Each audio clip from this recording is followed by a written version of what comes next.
Hey, what's up, everybody? Welcome to WFSO Aftermath.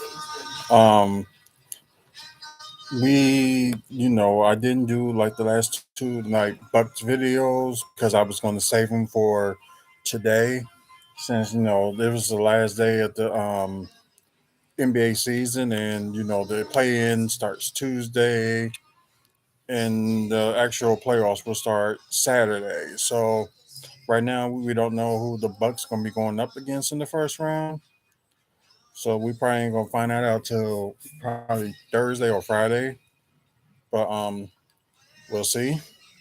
And those who are joining us, thank you for the ones on Twitch, the ones on YouTube, and to the ones that's listening on the on Spotify podcast. So we're gonna talk about the Bucks game. We're gonna talk about both of them. Just talk about some wrestling news, and probably like a little bit of announcement, and plus with AEW coming to town here in Milwaukee this Wednesday. We'll talk about a little bit about that. Only thing I can remember one match, so we will just talk about that later. So let's talk about the Memphis Grizzlies and Milwaukee Bucks first. Um, they rest their starters, and like Pat Condon were injured with an ankle sprain, both of them ankle sprain. So yeah, we'll look at that. But they actually had the injury. Not AJ Green hurt foot. Okay, but I guess it's just like best to say that I don't know if they're gonna end up be able to use them if like anybody interested. And the second half it was just all all Memphis. Sorry, my dog was just kind of coughing. Backup center decided to play him today, so that was just kind of weird. Um, oh girl, you can come.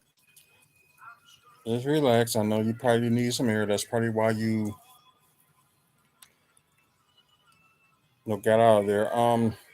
Even like they had like just had like their some of their starters actually played. Everybody knows about Steven Adams. Excuse me. That he's out, but what we found out, we're going to talk about that in a minute. We're going to talk about like injuries and like team people who sit out, but 15 turnovers by the Bucks compared to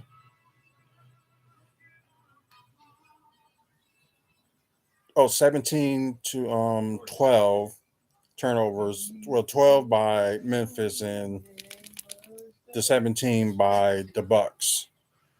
So I don't know what it is. If they need to get a better ball handler or try to get it in with the right pass or something. I don't know what's going on, but we sure don't.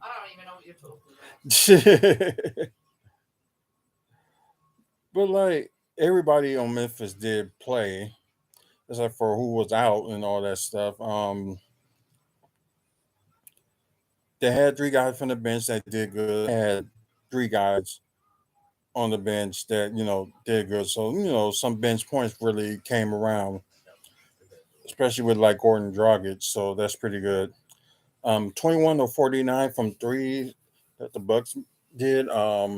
42.9%. What I would say is about 43% from three, but they couldn't stop Memphis 3-point shooting. They were 20 of 42. They were 47.6% from three. Let me look at the rebounds because Jaren Jackson did like kind of killed it in blocks. Let's see, 44 rebounds compared to 38. So they did out rebound us. So yeah, this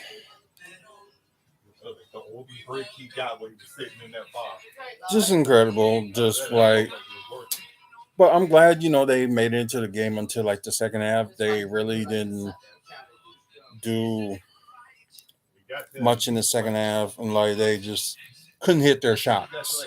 That's basically what it was. They just couldn't hit their shots. So kind of sucks. So what more can you do? Let's talk about. Excuse me. Let's talk about Memphis. The stats on Memphis Grizzlies. Luke Kennard was in the starting lineup. He had 19 points, 5 assists, 4 rebounds, 5 of 7 from three, 7 of 9 from the field. Dylan Brooks, managed to get 11 points, 1 block, 2 assists, 4 rebounds, 1 of 8 from three, 4 of 13 from the field. So he had a bad shooting night. Jaren Jackson Jr. Managed to kill it in scoring and kind of hurt us in like defense and stuff like that. But he had 36 points, 3 blocks, 1 steal, 2 assists, 4 rebounds, 5 of 6 from three, 12 of 18 from the field. Desmond Bain with 16 points, 6 assists, 8 rebounds, 4 of 9 from three, and 6 of 12 from the field. John Morant did have an injury. He hurt his finger and whatnot. Well, jammed his hand, or whatever, and came back. So that's probably he didn't play as much minutes as he normally would because of that hand injury. And plus, like they kind of blew the Bucks out in the water. So like might as well not play him the rest of the game because of that. But he had 12 points, 8 assists, 6 rebounds, 0 of 1 from three, but 5 of 8 from the field. Now we're gonna start from the Memphis bench. Which they did pretty good. Xavier Tillman, 8 points, 1 block, 2 steals, 2 assists, 7 rebounds, 4 of 7 from the field. Now Conchard, I'm sorry if I said his name wrong. 13 points, 5 steals. Yeah, wow, 5 steals. Yeah. 3 assists, 7 rebounds, 1 of 3 from three, 6 of 8 from the field. And Tyrus Jones with 10 points, 1 steal, 9 assists, 2 of 4 from three, and 4 of 9 from the field. Otherwise, everybody else from the bench at least scored 2 points or more. So yeah, so their bench really kind of at least scored or something like that, and everybody at least played. Kind of same thing with the Bucks. Who all played only scored at least 2 points or more. But let's get to the Buck status. Majah Beauchamp, glad at least he was starting. 13 points, 2 blocks, 2 steals, 4 of 6, 6 rebounds, 3 of 8 from three, 3 of 12 from the field. So kind of got it going with the three, but just not with other types of scoring and things like that. So that kind of sucks. Jay Crowder was in the starting lineup as well. 24 points, 2 steals, 1 rebound, 4 of 5 from three. So that's amazing. And 10 of 12 from the field. So that's pretty cool. Myers Leonard with 9 points, 7 rebounds, 1 of 5 from three, 3 of 9 from the field. Lindell Wigginton led the team with 25 points. Had the most turnovers with the team with 5. 1 block, 11 assists, so he had a double-double. 5 rebounds, 4 of 10 from three, 10 of 20 from the field. Thanasis Antetokounmpo from the bench had 12 points, 4 assists, 8 rebounds, 0 2 from three, 6 of 11 from the field. Javon Carter did not have like he did good in the 3 point shooting, but he just didn't have a good field goal shooting night.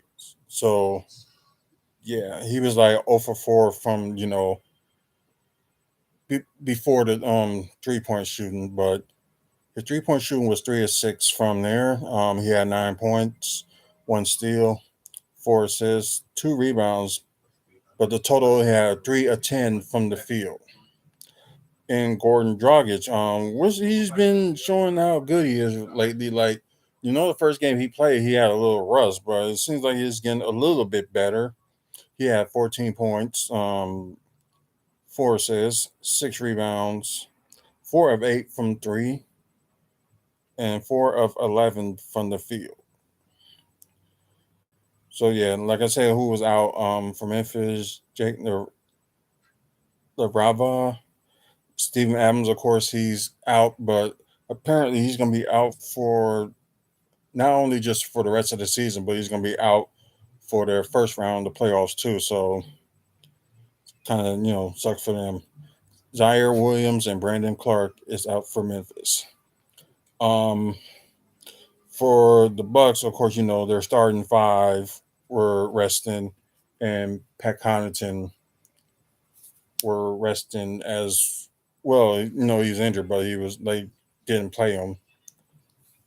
So yeah, with Brooke and Drew Holiday, they just rested. Grayson Allen and Pat Connaughton had like the ankle injury,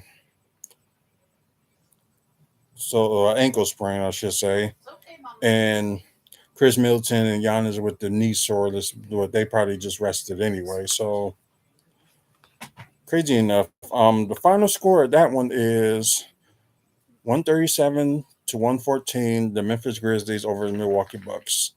Now we can go to the next game. Talking about the Bucks and the Raptors, which I saw, the starting lineup. I was thinking that, hey, maybe they can, they can probably do something. But right now, only time can tell. Come on, come on, come on, Libby, come on, up, up. Yeah, just calling my dog up. Otherwise she's just gonna be still like just standing there, don't know what. It was just all Toronto. They they only had the Pascal Siakam, Red Fan Vlieg, and OG and Nanobi only rested. Otto Porter Jr. is still out for them, and I guess he's probably gonna be out for when they play in the play in or whatever. And Jeff Johnson Jr. he's out. Of course, like the Bucks. Of course, they rested their starting five. Although they had Pat Connaughton was not with the team. Probably was resting. But like I said, the same starting five were resting, and um, Toronto was 11 of 33 from 3 point shooting, but 33%. Um, 9 turnovers from Toronto to 14 turnovers by the Bucks, with Lindell Wigginton with the most turnovers with 5. And yeah, and of course with them, Toronto taking care of the ball wasn't so bad either. Um, they both did good on free throw shooting, 81% for Milwaukee and 87.5% from Toronto. But yeah, they just really they didn't, like I said, they didn't Toronto didn't kill the Bucks with the 3 point shooting. It was all mainly just like field goal shooting, like getting inside plays and all that stuff, and like Jacob Poletti didn't really play that much. He only played like like 11 minutes. Otherwise, just mainly like most of the players that they had just played, and they still didn't play Thaddeus Young for some odd reason, which is crazy. But although the Bucks were still trying to come back as much as they could, but it just wasn't enough. And it was good. Like Bobby Portis came in, only played like nearly 18 minutes. Joe Ingles only played like 18 minutes, but didn't do enough. But like the bench did good. And like the starting fire except for starting four except for Javon Carter didn't do well. Javon Carter didn't do much, so yeah, it kind of sucks. But everybody else on the starting lineup at least had like 10 or more. But yeah, insane. And plus their bench, Toronto's bench really did a number on us too. So scoring wise, they're just insane. But let's just get to the Buck stats. Jay Crowder with excuse me, he started with the team 13 points, 2 steals, 6 assists, 4 rebounds, 3 of 6 from three, 5 of 12 from the field. Bobby Portis with 16 points, 1 steal, 4 rebounds, 2 of 4 from three, 7 of 14 from the field. So who knows if they would have kept him in like a little bit longer? Who knows? They probably would have had a game going. Myers Leonard with 10 points, 1 steal, 1 assist, 12 rebounds. So he has a double double. 5 offensive rebounds he got. Um, 1 to 2 from three, 3 of 4 from the field. My job, Beauchamp, with 10 points, 4 assists, 6 rebounds, 2 of 5 from three, 4 of 10 from the field. And let's just go from the bench. Thanasis Adetokounmpo with 14 points, uh, 3 assists, 5 rebounds, 0-1 from three, 4 of 8 from the field. Gordon Dragic, kind of like the same he scored on Friday, 14 points, 1 assist, 3 rebounds, 0-2 from three, but he was 7 to 12 from the field. So did some, mid range shooting. So that's good. So if he ends up playing in the playoffs, so that would be some help for the Bucks. And Liddell Wigginton led the team with 17 points, um, 1 block, 1 assist, 1 rebound, 2 of 4 from three, 5 of 8 from the field.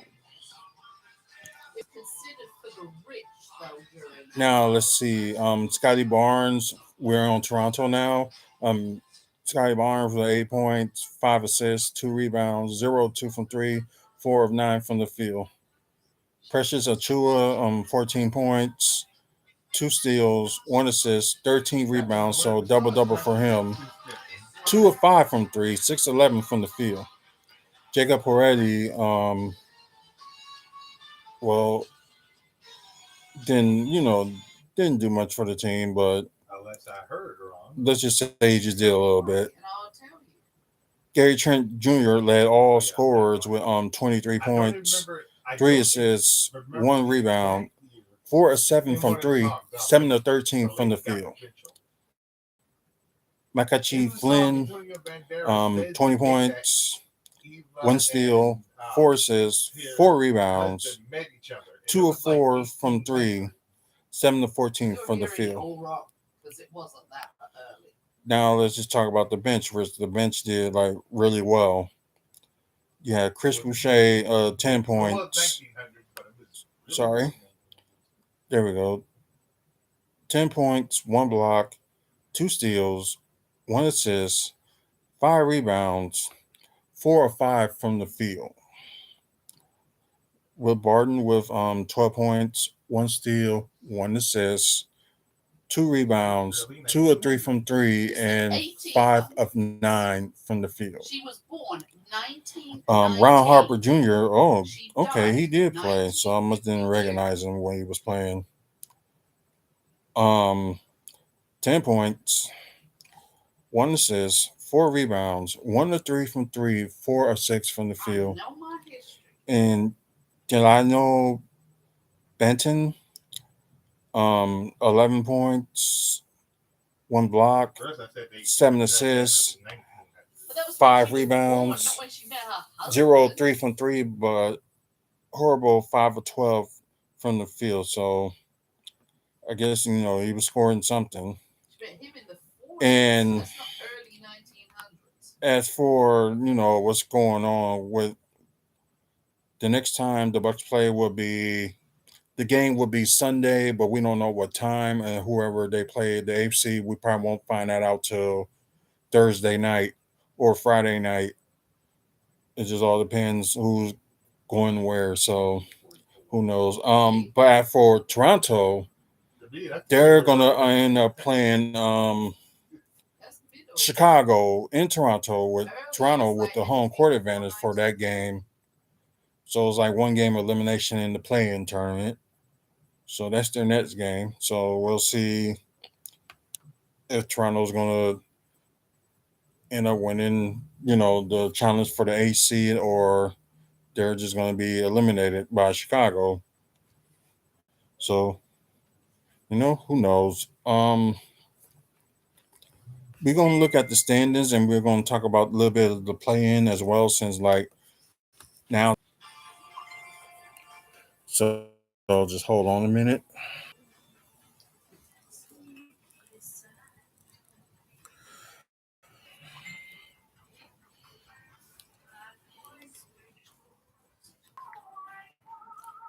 So so we're gonna go from the west from we're going from the bottom to the top. From the west. So San Antonio Spurs won their last game, well, final game of the season. They're eliminated. Houston Rockets won their last three of the season. They're eliminated. Portland lost their last four. They're eliminated. The Jazz lost their last game of the season. They're eliminated. Oklahoma City Thunder won their last two. They're in the play-in. They're number 10. New Orleans Pelicans lost their last game. They're in ninth. And they was up there in seventh, but since they lost to Minnesota, yeah, they went down. With New Orleans Pelicans and Minnesota Timberwolves got the same record. So with Minnesota with the advantage, Minnesota won their last three. They're the eighth seed in the play-in. Los Angeles Lakers won their last two. They're the seventh and in the play-in. Now, of course, all these teams right now are in the. Well, you might have said they're officially like in the playoffs. Golden State Warriors won their last three. They're in sixth. LA Clippers won their last three. They're in fifth. Phoenix Suns lost their last two. They're in fourth. Sacramento Kings won their division, and in the playoffs they lost their last three. They're in third. Memphis Grizzlies lost their last game. They clinched their division, and they're in second. And Denver, with the best record in the West, won their last game and got the best record in the West. So they got home court advantage all the way through the Western playoffs. So from the first round, semifinals, and Western Conference Finals, so they got home court advantage all the way through the Western Conference Finals. So now let's go to the East. Detroit lost their last game. Of course, they're eliminated. Charlotte Hornets won their last game of the season. They're 14. Orlando Magic lost their last four, eliminated. Washington Wizards lost their last game, and they're tied with Indiana Pacers, which is eliminated too, but they won their final game of the season. Um, Chicago Bulls won their last two. They're in the play-in. They're number 10. Toronto Raptors, of course, they're in the play-in. Won their last game, of course, over the Bucks. They're ninth. Although Atlanta and Toronto are kind of tied for where they're at. Um, Atlanta, but they lost their last two. They're in eighth and they're in the play-in. And insane this is that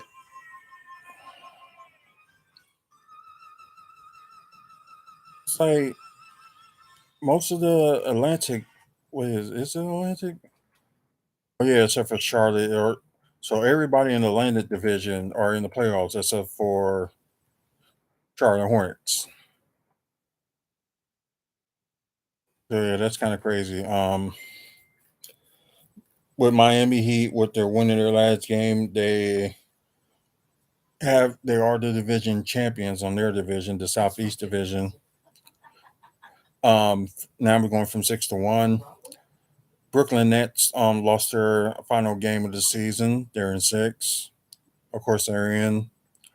New York Knicks lost their last two. They're in fifth. They're in. Cleveland Cavaliers lost their last game this season. They're in the fourth. Philadelphia 76ers won their last two. They're in the playoffs. Boston Celtics won their last. Oh, yeah, I heard about that.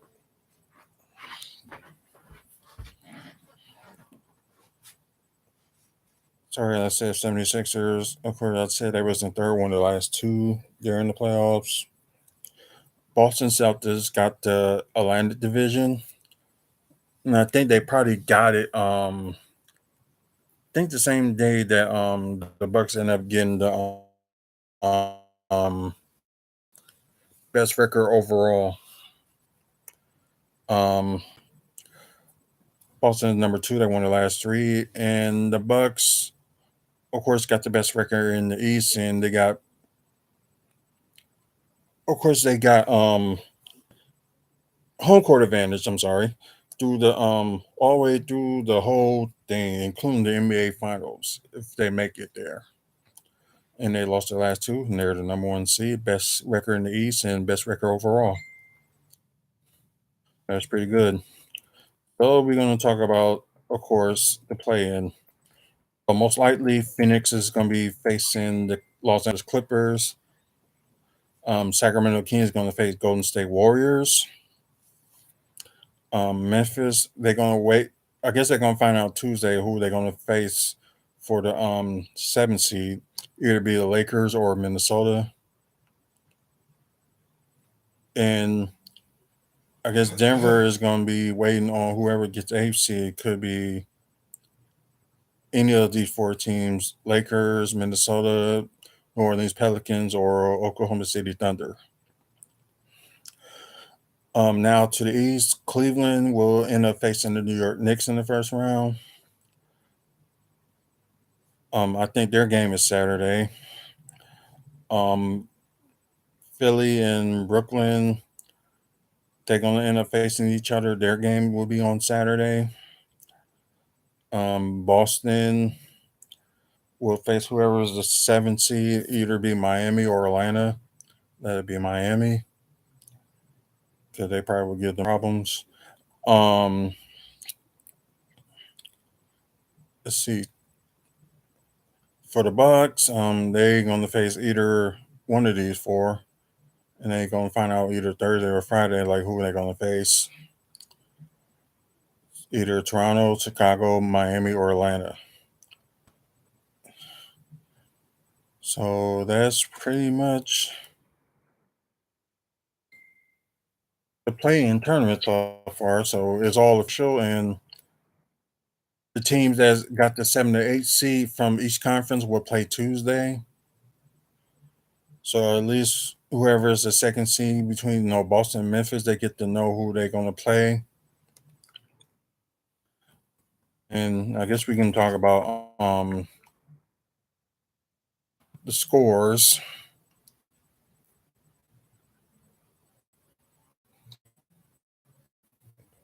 So just hold on a minute.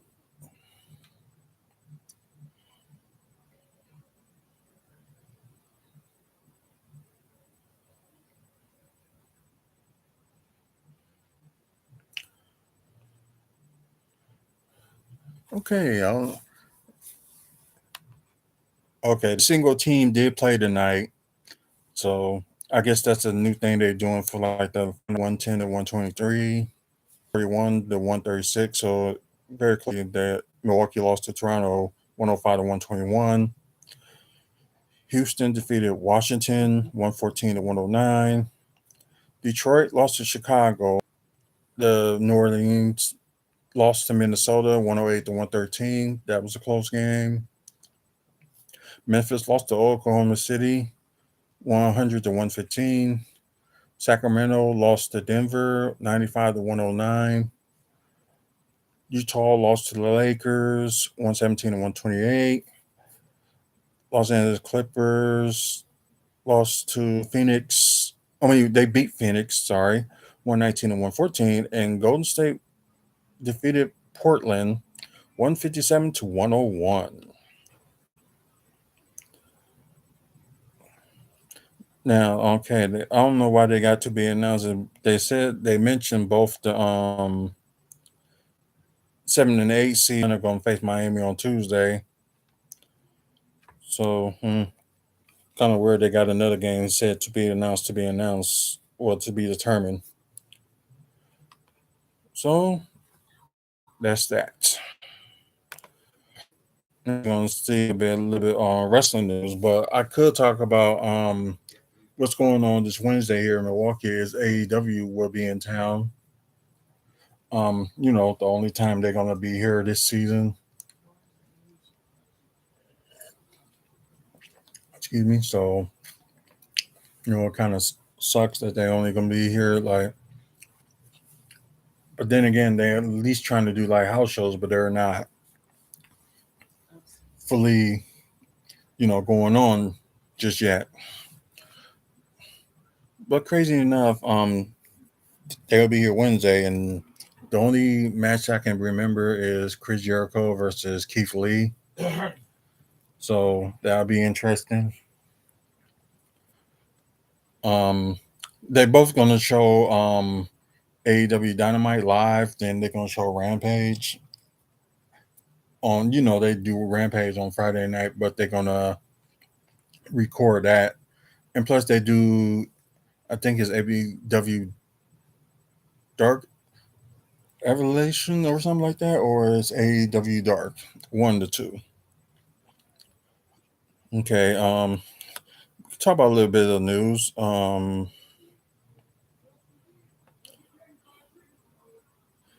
So Sabu is doing well from being hospitalized after an medical emergency, I should say. So he's doing fine. For those who watch this past Friday on SmackDown, Triple H announced there will be a WWE draft in a few weeks. From what they're saying, it seems like it's going to be the May 8th edition of Raw was going to start the draft. They claim that no one is safe from the draft, so we'll see. Um, let's see. Not important.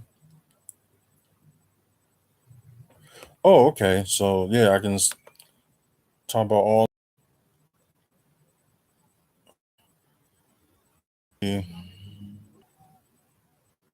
so it'll be the Combat Club's John Moxley and Claudio Castagnoli will face the Elites, Brandon Cutler and Michael Nakazawa. And Orange Cassidy will defend his AEW International Championship against Buddy Matthews. So, like I said, I did say Keith Lee and Chris Jericho is gonna.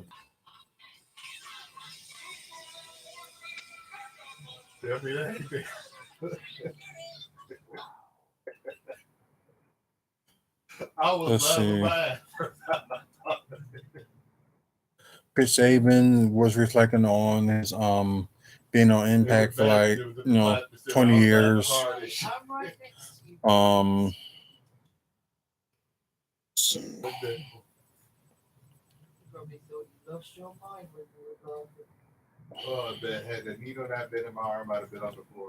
let's see. Oh, no, no.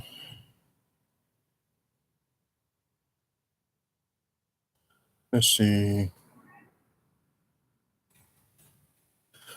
Cody is going to address his future in WWE tomorrow. They did. Of course, you don't. But there's some. You said you ain't watching it. I'm not watching it, but there probably be people on here that probably do.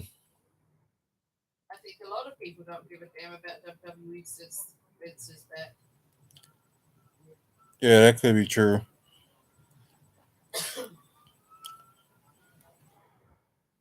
Let's see.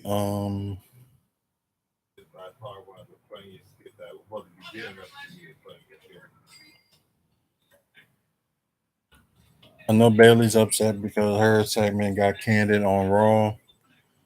Um,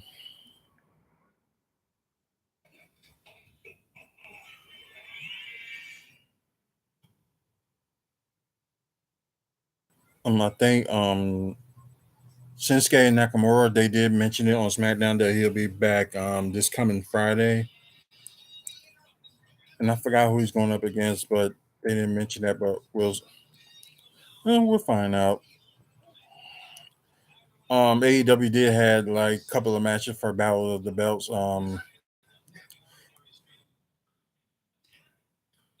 So what they did is they had Orange Cassidy. I forgot who he was going against. Although he retained on the TBS Championship with Jade Cargill versus Lily Starks, I believe that's her name is. Um, Made her debut on AEW and had a decent match. And the ROH World Tag Team Championships. Lucha Brothers went against QT Marshall and Powerhouse Hobbs, and Lucha Brothers did retain.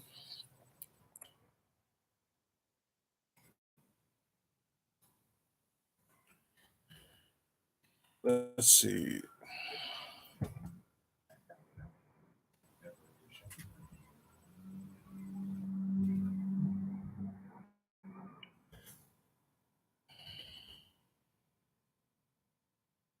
Let's see.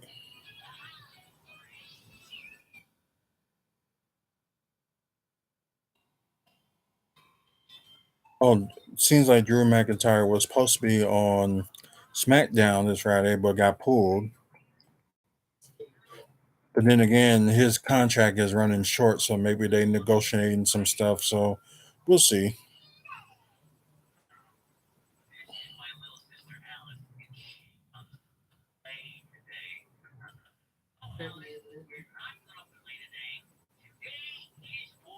Let's see.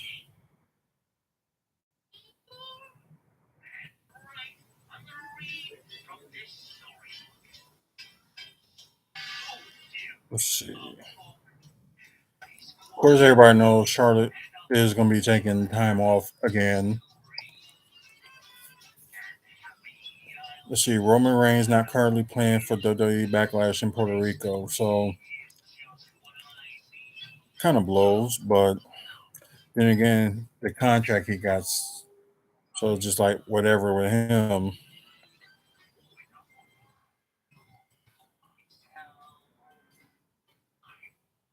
Hmm.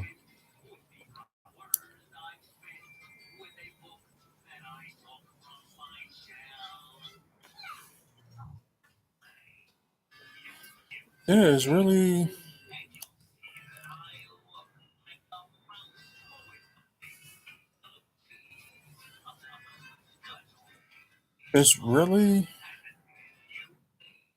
Oh, Santino Morello will have a match on Impact's Rebellion. So, although his their past pay per view last month, so 6 minutes for Impact Wrestling will be that's going to be officially on pay per view will be Slammiversary, which will be in July.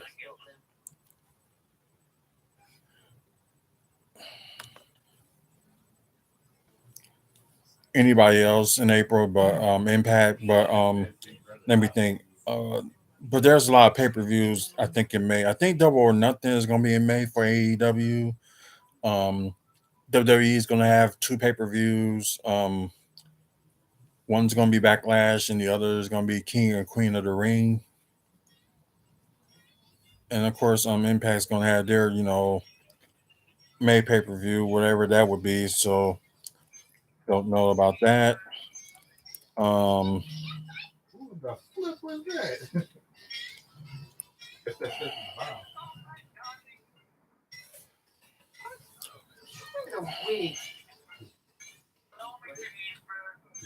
Got a wig up. oh yeah, so I guess it was a double turn that was going on this past Tuesday with Carmelo Hayes and Braun Breaker. I guess Braun Breaker is now heel and Carmelo Hayes was face. If y'all didn't realize Carmelo Hayes was face either before this match, then something was wrong with y'all.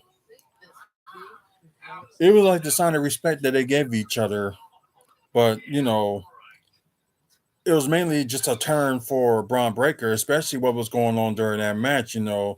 Trick Williams was constantly interfering during that match at Stand and Deliver, and I'm surprised like nobody didn't catch that because they would have thought Kamala Hayes was the heel, but he probably didn't ask him to like interfere. But Trick Williams did anyway. So that was probably one of the reasons, why Carmelo Hayes did win the title, was I kind of predicted that he was going to win it anyway, because I thought it would be time for a change for Carmelo Hayes to win it and Braun Breaker to get called up on the main roster, which that could happen in the wherever the few weeks whenever they're gonna have the draft. So we'll see. I think we just gonna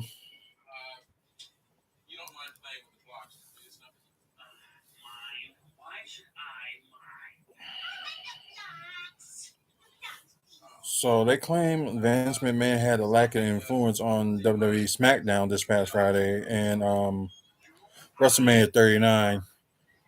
Um, but I believe he has something to do with of course, the main event of night two, which was night two. Not everybody didn't like it, especially with the main event. And I guess they more, Vince McMahon is more worried about breaking records than going for what people like. But then again, we always mention that he never cared about the fans. He just cared about, the his vision to, you know, piss everybody off. Of course, it's not the thing that us the fans don't get what we want. It's about, what keep us entertained, which, that 1,000 plus reign days of like Roman Reigns being champion, you should have just split like one of the titles over and to end from that. But